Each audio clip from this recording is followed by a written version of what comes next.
आज हम कनेक्टर्स उपचालक के बारे में अध्ययन करेंगे।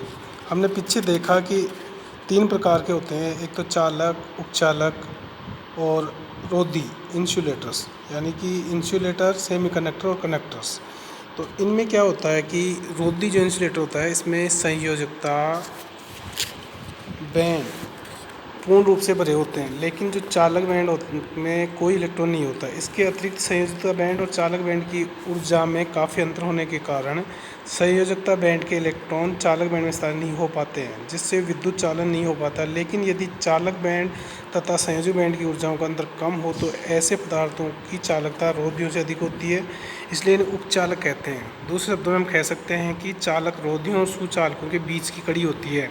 इन पदार्थों को यदि परम शून्य ताप पर -273 डिग्री सेंटीग्रेड तक ठंडा किया जाए तो इनका इलेक्ट्रॉन सबसे कम ऊर्जा के स्तर में जाएंगे तथा चालक बैंड रिक्त होगा एवं पदार्थ पूरी तरह से रोधी होगा। परंतु सामान्य तापक्रम पर कुछ इलेक्ट्रॉन संयोजकता कोश से चालक बैंड में उत्तेजित हो जाते हैं, जो विद्युत संवहन के लिए उत्तरदायी होते हैं।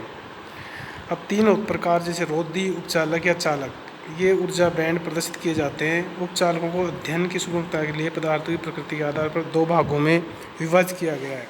एक तो धातु या उपधातु से बने उपचालक, दूसरे लवणों से बने उपचालक। धातुओं से बने हुए उपचालकों में क्या होता है, इस पर उपचालक धातु या उपधातु से बने होते हैं। जैसे इसको भी 3 प्रकार में बांटा गया है। नेज उपचालक, नेज उपचालक मूल रूप से रोधी ही होते हैं, परंतु इनमें चालक बैंड तथा संयोजकता बैंड के बीच का अंतर इतना कम होता है कि उसमें ऊर्जा द्वारा इलेक्ट्रॉन संयोजकता बैंड से उत्तेजित होकर चालक बैंड में आ जाते हैं। चालक बैंड में उपस्थित उत्तेजित इलेक्ट्रॉन एवं संयोजकता बैंड में शेष बचे हुए अयुग्मित इलेक्ट्रॉन चालकता में योगदान करते हैं। नेज उपचालकों की चालकता चूँकि उत्तेजित इलेक्ट्रॉन द्वारा होती है, जिनकी संख्या ताप बढ़ने से बढ़ती है, तो इनकी चालकता तापक्रम बढ़ने से बढ़ जाती है। सिलिकॉन और जर्मेनियम अत्यधिक महत्वपूर्ण उपचालक हैं। दोनों उपधातुओं में 4 संयोजकता इलेक्ट्रॉन होते हैं। इनकी संरचना हीरे के समान होती है, डायमंड। प्रत्येक सिलिकॉन या जर्मेनियम में 4 संयोजी बंधों का निर्माण होता है। अत्यधिक कम ताप पर दोनों के संयोजकता बैंड भरे होते हैं तथा चालक बैंड रिक्त रहते हैं। इस अवस्था में सिलिकॉन जर्मेनियम रोधी की भांति कार्य करते हैं, परंतु सिलिकॉन तथा जर्मेनियम में ये ऊर्जा अंतर क्रमशः 106 किलोजूल पर मोल तथा 68 किलोजूल पर मोल का ही होता है, जिससे सामान्य तापक्रम पर कुछ इलेक्ट्रॉन प्रकाश तथा उसमें ऊर्जा ग्रहण करके चालक बैंड में चले जाते हैं। जब इन उपधातुओं से विद्युत प्रवाहित की जाती है तो उत्तेजित इलेक्ट्रॉन जो कि चालक बैंड में थे वो उपस्थित होते हैं और विद्युत चालन करते हैं। नेज उपचालकों के साथ सबसे बड़ी समस्या इनके तापक्रम को नियंत्रित करने की होती है, क्योंकि अधिक तापक्रम बढ़ने पर अधिक संख्या में इलेक्ट्रॉन संयोजी कोश से चालक बैंड में चले जाते हैं। तो फलस्वरूप बंध में भाग लेने वाले इलेक्ट्रॉन की संख्या कम हो जाती है, क्रिस्टल टूट जाता है। तो उदाहरण के लिए सिलिकॉन जर्मेनियम का 100 डिग्री सेंटीग्रेड पर तो सिलिकॉन काम करता है, 150 डिग्री सेंटीग्रेड पर जर्मेनियम काम कर सकता है। इसके अतिरिक्त टेम्परेचर पर ये टूट जाते हैं तो कहीं काम के नहीं होते। इस प्रकार दूसरा है जैसे बाह्य चालक होता है, एक्सटर्नल सेमीकंडक्टर। सिलिकॉन या जर्मेनियम में नियंत्रण मात्रा में अशुद्धि मिलाकर भी उपचालक बनाया जाता है। इस प्रकार के उपचालक को बनाने के लिए अति शुद्ध अवस्था में सिलिकॉन जर्मेनियम को लेकर इनमें अल्प मात्रा में अशुद्धि मिला दी जाए, जिससे ये उपचालक की भांति कार्य करने वाला लगता है। अशुद्धि मिलाने की ये क्रिया जिसके पश्चात रोधी सिलिकॉन या जर्मेनियम उपचालक की भांति कार्य करता है, अमिश्रणित या डोपिंग कहलाती है। अशुद्धि की प्रकृति में विद्युत चालकता के आधार पर इनको 2 भागों में बांटा गया है, N प्रकार के और P प्रकार के। अब इसमें N प्रकार के कब होते हैं, P प्रकार के कब होते हैं, ये देखते हैं हम। जब सिलिकॉन या जर्मेनियम आर्सेनिक अर्थात जिसमें 5 से ज़्यादा इलेक्ट्रॉन होते हैं तो एक इलेक्ट्रॉन ज़्यादा हो गया, जबकि सिलिकॉन जर्मेनियम 4 थे और आर्सेनिक इसमें मिलाई जाती है अशुद्धि के रूप में, तो इसमें इलेक्ट्रॉनों की संख्या 5 होती है। उसमें तो अशुद्धि मिलाई जाती है, उसके केवल 4 से ज़्यादा इलेक्ट्रॉन ही बंध निर्माण भाग लेकर संयोजकता बैंड में चले जाते हैं।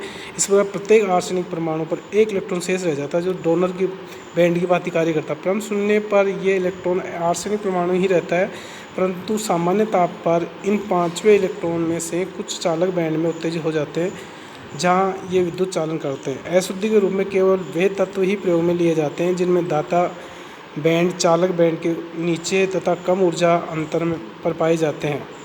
इस प्रकार के उपचालकों में चूंकि विद्युत चालन अतिरिक्त इलेक्ट्रॉनों द्वारा होता है, अतः इस प्रकार के उपचालकों को एन प्रकार के चालक कहते हैं। जैसे यहाँ देख रहे हैं हम, एक एन चालक एन प्रकार का एक पी टाइप का होता है। तो एन टाइप में सबसे नीचे वैलेंस बैंड है, सबसे ऊपर कंडक्शन बैंड है और बीच में डोनर बैंड या इलेक्ट्रॉन्स है। जबकि जब पी टाइप में हम देखते हैं तो इसमें ऊपर कंडेंसर है, बीच में नीचे वैलेंस बैंड है, बीच में एक्सेप्टर है। जहाँ एन टाइप में डोनर है इलेक्ट्रॉन या एक्सेप्टर होल्स है। तो पी इसी प्रकार हम देखते हैं पी प्रकार के उपचालक। तो सिलिकॉन जर्मेनियम अशुद्धि के रूप में ऐसे तत्वों को मिलाया जाता है जिसकी संयोजकता एक कम होती है इनसे, यानी 3 संयोजकता वाला मिलाया जाता है। तो उसमें परमाणु में अपने 3 इलेक्ट्रॉन का उपयोग करके जालक में 3 बंधों का निर्माण करता है, परंतु यह इलेक्ट्रॉन की कमी के कारण 4 बंध नहीं बना पाता है, जिससे इसके ऊर्जा बैंड में एक इलेक्ट्रॉन का स्थान रिक्त रह जाएगा, जिसे छिद्र या होल कहेंगे।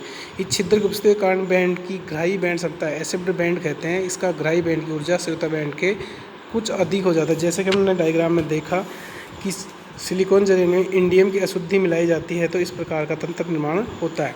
परम शून्य ताप पर सिलिकॉन या जर्मेनियम के इलेक्ट्रॉन संयोजकता कोष में रहते हैं, परंतु सामान्य ताप पर इनके संयोजकता कोष से एक इलेक्ट्रॉन ग्राही बैंड में चला जाता है तथा संयोजकता बैंड में एक छिद्र बन जाता है। इस पर धन आवेश छिद्र में गमन कारण विद्युत चालक होने के कारण इस प्रकार पी उपचालक कहलाते हैं। धन्यवाद।